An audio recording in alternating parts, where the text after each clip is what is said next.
Congress BJP पक्षाला नाही, इतर पक्षाला नाही, पण बीआरएसपीची जेव्हा स्थापना झाली तेव्हापासून शेकापचे जयंत पाटील असोत, प्रकाश आंबेडकर असोत, या सगळ्या नेत्यापर्यंत अगदी एमआयएम पर्यंत या सगळ्याची मोठ बांधण्याचं ऐतिहासिक काम बीआरएसपी या महाराष्ट्रात करत आहे।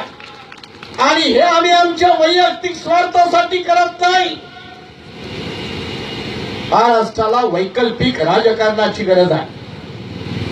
महाराष्ट्राला काँग्रेस बीजेपीच्या शिवाय एका वैकल्पिक राजकारणाची गरज आहे। आणि तो वैकल्पिक राजकारण हे निवडणुकीमध्ये निवडणुका जिंकणारं समीकरण पाहिजे।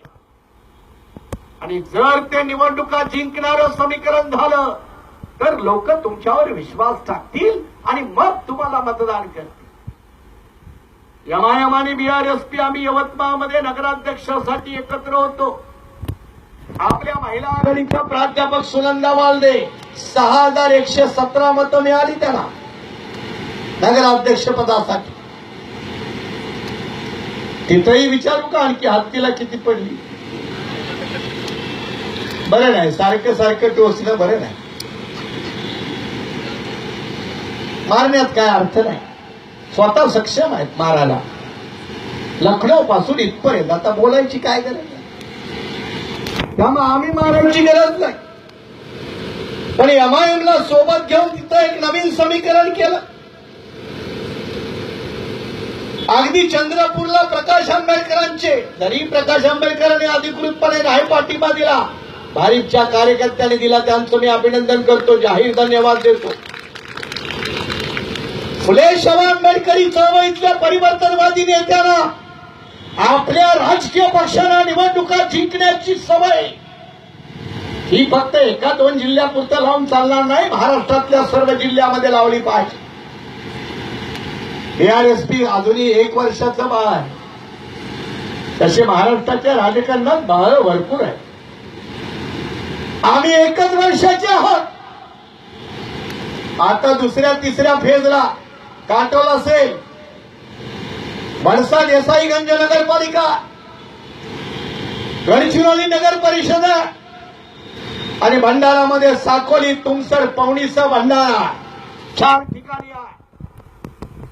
पुन्हा आपल्या स्वतःच्या ताकदीवरती उभं राहू आणि आंबेडकरांची किती लायक अवलाद आम्ही आहोत हे निवडणुकीच्या राजकारणामध्ये दाखवून देऊ। काय पैसा पाण्याची गरज नाही, पैशाच्या जर निवडणुका जिंकता आल्या असत्या तर टाटा बिर्लांनी डायरेक्ट सरकार केली असती।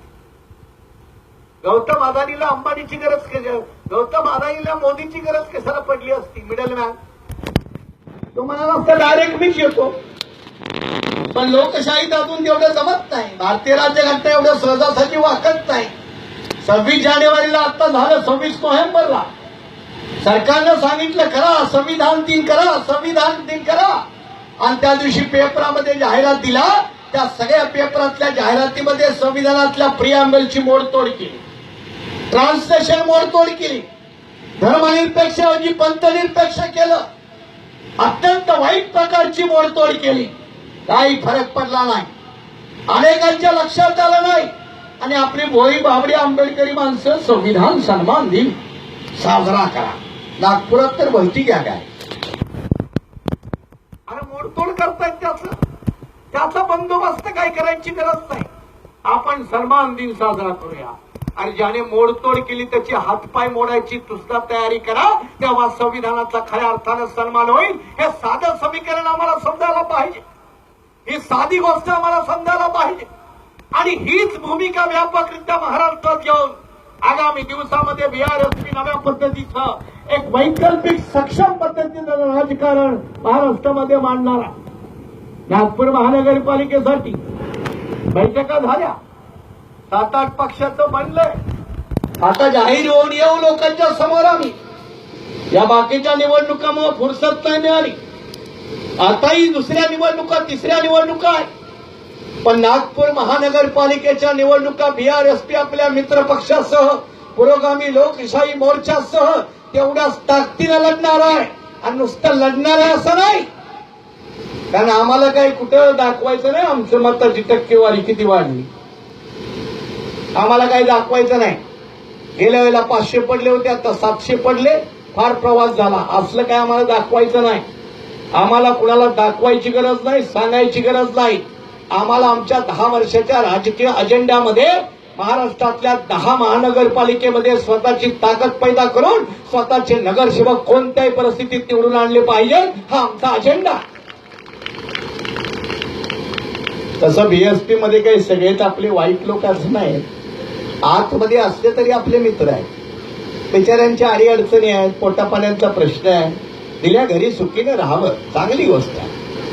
आणि मी मागे म्हणालो, खरंच जर त्यातले काही चांगले कार्यकर्ते असतील ज्यांनी मुवमेंटशी गद्दारी केली नाही, पक्षाशी गद्दारी नाही केली, तर त्यांना आम्ही काही त्रास देणार नाही बाबा, उलट मदतच करू. पण ज्यांनी पक्षाचा सत्यानाश केला, ज्यांनी पक्षाला काँग्रेसच्या दारात नेऊन उभं केलं, ज्यांनी पक्षाला मागच्या दाराने राखाच्या दरवाजात उभं केलं, ज्यांनी पक्षाला कुठल्या काँग्रेस बीजेपीच्या दारात उभं केलं आणि कांशीरामजीने आयुष्यभर मेहनत करून बांधलेल्या चळवळीचा सत्यानाश केला, त्यांचा सत्यानाश केल्याशिवाय आम्ही राहणार नाही, हे अत्यंत स्पष्ट सांगतो. अत्यंत स्पष्ट सांगतो. तो करण्यासाठी कुणाची मदत लागली तर ती घेईन. पण ज्यांनी फुले शाहू आंबेडकरी चळवळीचा अथक प्रयासाने निर्माण झालेला कांशीरामजीचा कारवा जर त्याचा कोणी सत्यानाश केला असेल तर त्याचा सत्यानाश करणं आमचं काम आहे. अत्यंत क्लिअर शब्दामध्ये मी सांगू इच्छितो. बिलकुल काही नाही, आड पडदा नाही, अत्यंत स्पष्ट आणि परखड भूमिका. कारण त्या चळवळीला वाढवण्यासाठी आज सिद्धार्थ पाटील भाषण करताना थकत असतील, पण त्याला 30-35 वर्ष या महाराष्ट्रात घालवली. अशा असंख्य कार्यकर्त्याच्या रक्ताचं पाणी हे आम्ही महाराष्ट्रात बर्बाद होऊ देणार नाही, हेही मी अत्यंत परखडरित्या तुम्हाला सगळ्याला सांगू इच्छितो. महाराष्ट्राचं विधानसभेचं अधिवेशन